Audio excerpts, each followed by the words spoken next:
मागच्या 4 दिवसांपासून भंडारा जिल्ह्यात पावसानं जोरदार हजेरी लावली आणि त्यामुळे अनेक नदी नाल्यांना पूर आलाय। निसर्गाच्या कुशीत वसलेल्या भंडारा जिल्ह्यातील साकोली तालुक्यातील शिवनी बांध जलाशय ओव्हरफ्लो झालाय आणि या तलावाचं सौंदर्य बघण्यासाठी आणि पाण्याचा आनंद घेण्यासाठी पर्यटकांची इथे गर्दी होतीये।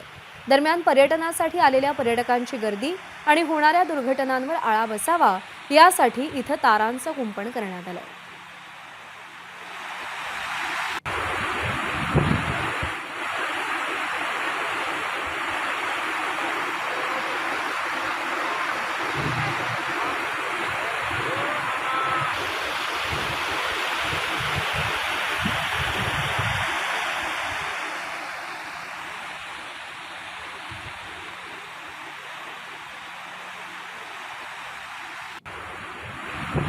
तर शिवनी बांध जलाशयाचे दृश्य आपण पाहतोय। निसर्गाच्या कुशीत वसलेल्या भंडारा जिल्ह्यामधला हा शिवनी बांध जलाशय आहे। संततधार पावसामुळे हा जलाशय सध्या ओसंडून वाहतोय आणि त्याचे हे दृश्य पाहण्यासाठी पाण्याचा आनंद घेण्यासाठी पर्यटक इकडे गर्दी करतात।